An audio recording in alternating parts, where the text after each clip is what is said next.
Why has HMRC rejected my time to pay arrangement? So this is a question I get asked often, and directors are usually quite upset because they feel as if the company has done nothing wrong, and the reason why it can't pay HMRC is for factors outside of their control, and yet they are trying their best to put forward a proposal to HMRC for their liability to be repaid, and it's been rejected.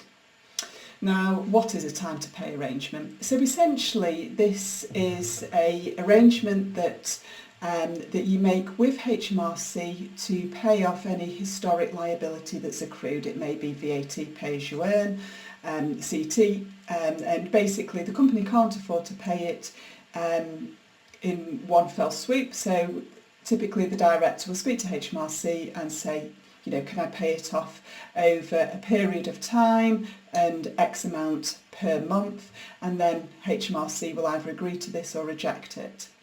Now, we have to remember that HMRC don't have to accept the proposal. HMRC are entitled to their full liability as and when it falls due. So you can't force HMRC to accept it.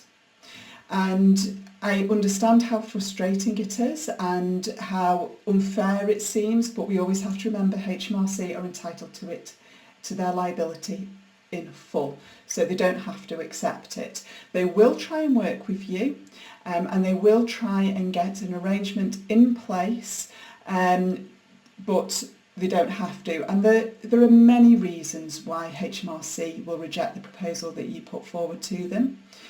Typically I see that the monthly amount is too low, or that the arrangement is too long, and HMRC aren't willing to wait that long. But there can also be other reasons as well. It could be that the company feels as if the business model that you have isn't viable. So it could be that they just don't think that the company works, and that you'll be able to stick to the repayments that you're offering. It could also be that the documentation that you've put forward in support of your proposal is incomplete or isn't essentially trustworthy. So I understand that directors in this scenario, they're desperate for HMRC to agree to a proposal, and so sort of directors put forward fanciful ideas and high promises, and HMRC just knows that you're not going to be able to stick to it, so they'll reject it on that basis. So you've sort of got the irony there that your proposal the repayments may have been too low and too long, or the irony being they may have been too high and too quick, and HMRC just doesn't believe that you can stick to it. So the documentation that you provide to HMRC does need to be complete and accurate. And also you have to remember as well, you don't want to overpromise, because you're just going to fail a month or two later on and you're in the same position again. And another reason why HMRC might reject a proposal is that you have history in this regard. So it might be that there are many broken time to pay arrangements in the past, or broken promises, and therefore they just struggle to trust that you're going to be able to make the payments going forward. So that could be a contributing factor. It could also be not even in relation to money, it could be in relation to the returns. Do you submit your returns on time, or are they always late, or are they inaccurate? Do you have to resubmit them? That shows that you're not really in control of your company and you're not prepared. And so HMRC could just say, look, we don't think the returns that you file, they're late, we have to chase them up. And when they're wrong, incorrect, they have to be changed again. And that's just, they're not going to trust you to submit your documentation for the time to pay arrangement and that you can make the payments going forward. So you just have to be mindful of that. And then the other thing that some directors don't realise is that when you're submitting the information to HMRC, they might have noticed that there's other assets there. And it could be that HMRC are saying, well, although you're asking me to wait X amount of months while you make a repayment plan, but I can see that you've got assets here.